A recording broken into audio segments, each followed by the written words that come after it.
Hello, I am Tom Hawkett, the Director of Business Development at Discover IT Risks, a division of DiscoverNet.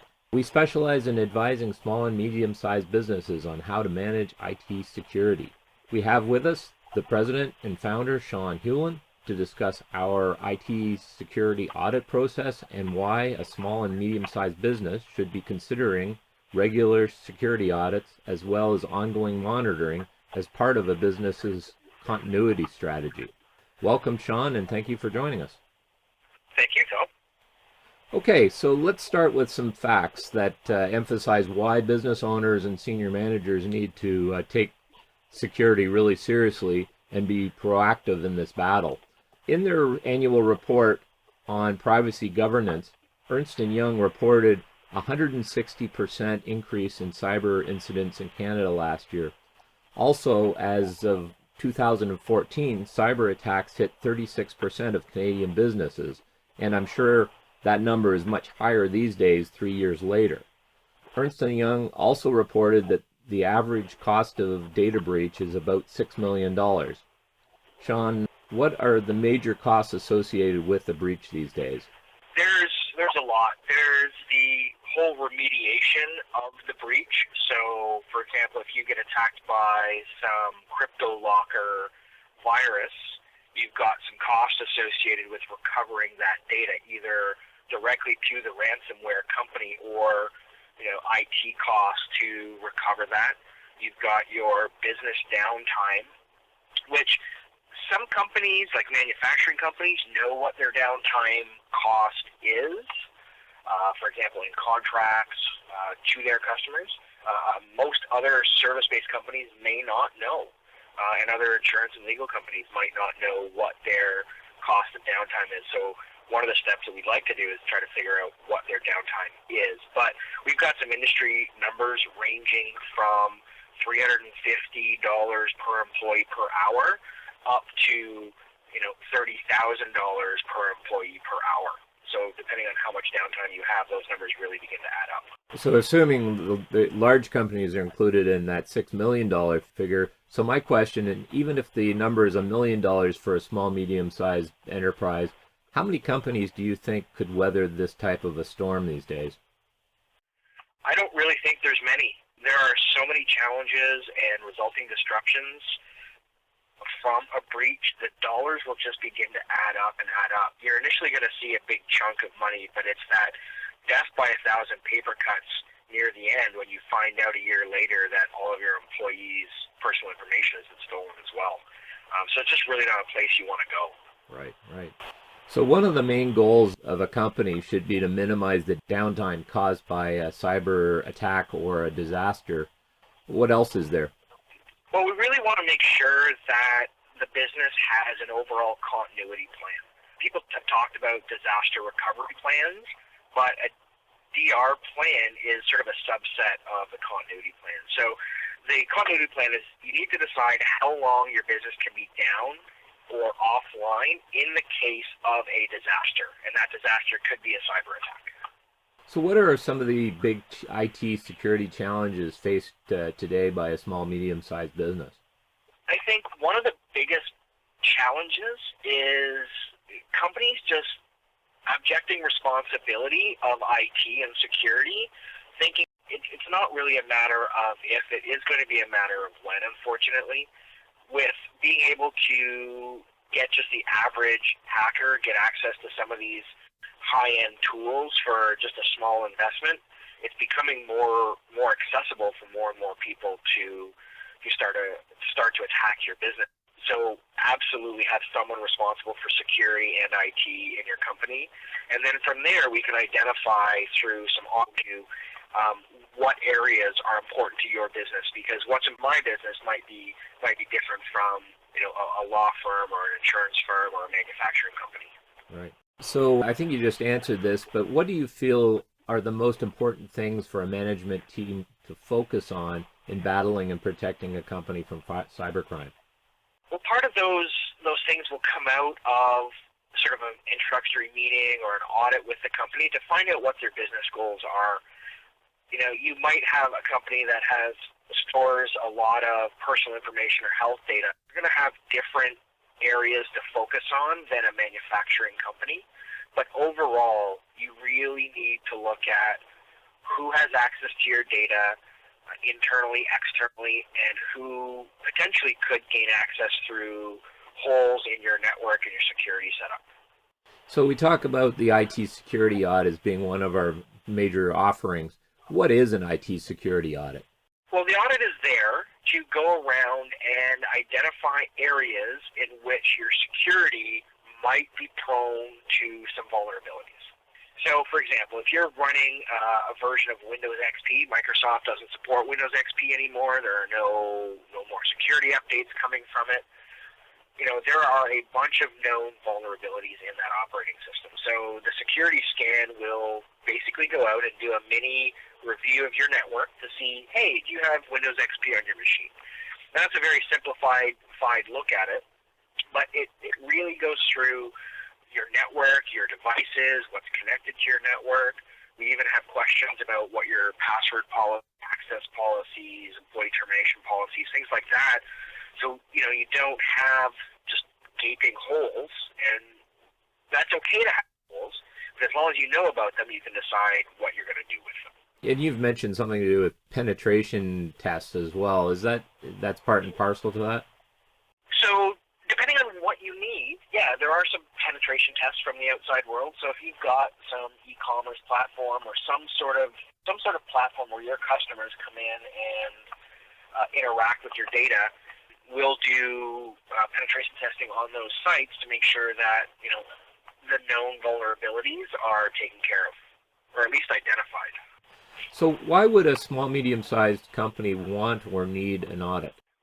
So why would you need the audit? Well, part of that is to have owners, senior management really understand what their risk exposure is and what their vulnerabilities are. Because once you know what they are, you can now decide to take action on those.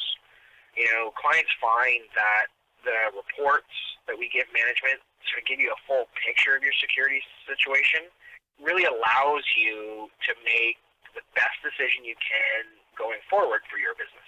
Why else would they need an audit? We have a set of customers that actually use it to attract investors.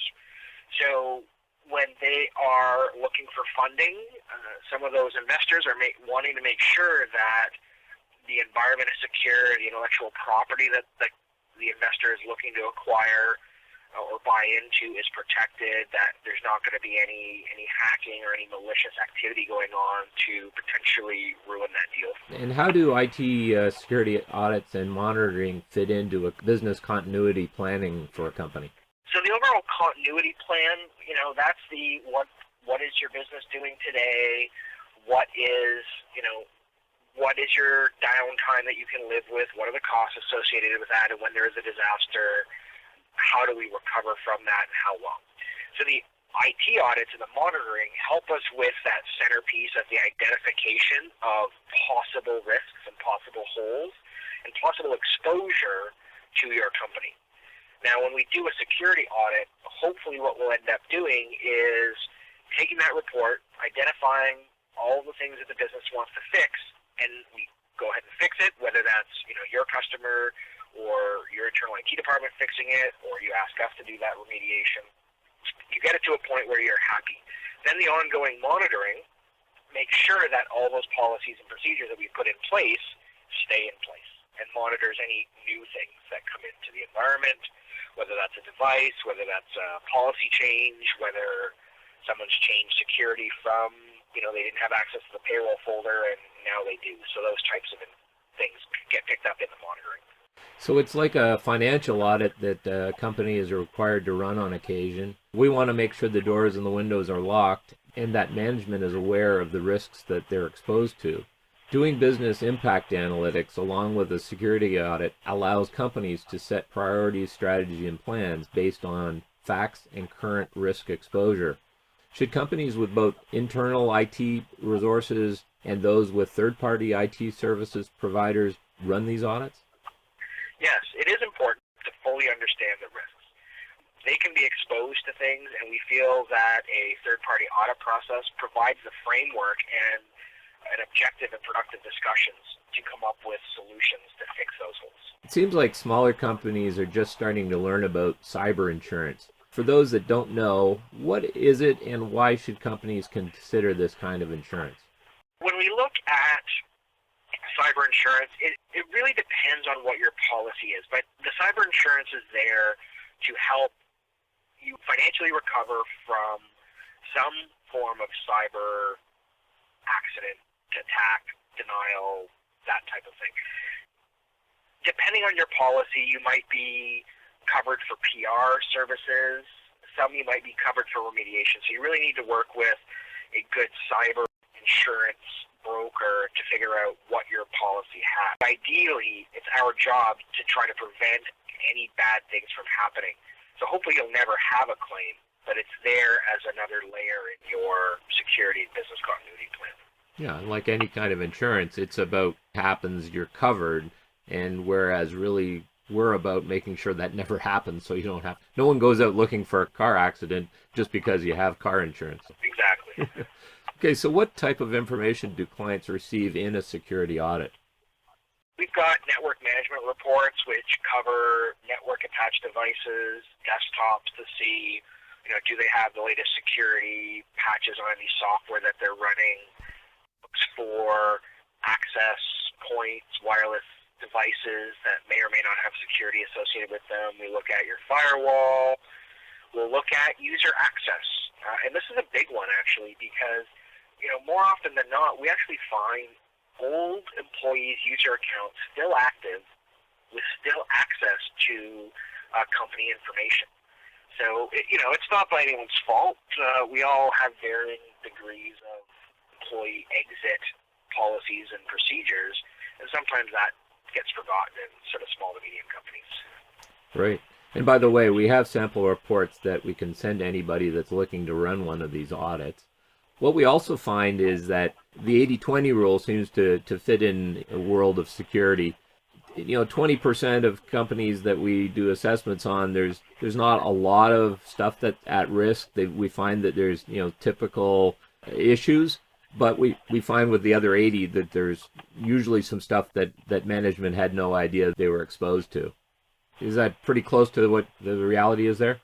Yeah, that's an extremely accurate statement. Yeah, 20% of the people are good. They've got plans in place they've got a continuity plan. They've got some sort of monitoring in place, and you might find some discussions around tweaking some of their policies just to make it a little bit more secure.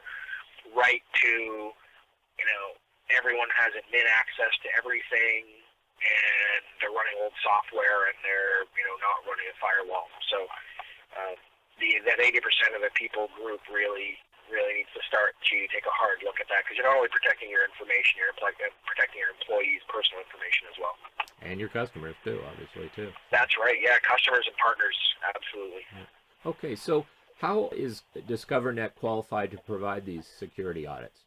Well, we've been doing network assessments and security audits for probably 16 years now. They weren't formally called security audits. It was just sort of built into our nature. We like to put policies and procedures in place for environments. That makes our job a lot easier and management a lot easier of systems. But on top of that, we've got vendor certifications, and we've got some certifications from some independent third parties that are vendor neutral, that we've got proper procedures in place to do audits and how to remediate them ourselves. I know we want to encourage companies to run these audits fairly regularly, but how much is a proper audit? So to start with the audit, now this is non-HIPAA PCI compliance, right? That's definitely a different level, but if you need to talk to us, because that's a much more in-depth. But 90% of the people that we run into, they fall into the category of the basic audit, which is 5 devices, and it's $700 to run the audit and have a review meeting. And then under 20 devices, it's $900. So a company does an IT security audit. What next, and what else can DiscoverNet provide to help keep the company protected? So once the audit's done, we review the points of that document. From that, we come out with a prioritized action plan. And if you don't have an internal IT department to take care of that, or a third party to take care of those action items, we can come in and help remediate those and fix it up so you're not you don't have these gaping holes in your company from an IT perspective. And then from there, we can have ongoing monitoring and support to make sure that if another hole pops up or another one is discovered, that we can go in and take a look at it and fix it right away. And that's pretty much how we've been operating that way. Customers seem to like those types of arrangements. Okay, and you've been doing that for about 20 years. Yeah, we've been doing this a good long time. So I guess it's like we're playing defense for a company so that the company's people will have more time to play offense and score more goals for the company, I guess. Okay, so thank you, Shawn, for guiding us through why small and medium-sized businesses should run an IT security audit as well as do ongoing monitoring. If you have any questions and would like to schedule an IT security audit for your company or any of your clients, we'd love to talk to you. I hope you gained from this listening to this interview with Shawn Heulin and myself, Tom Hawkett. We look forward to discussing this highly important and timely subject with you further. We thank you for your time.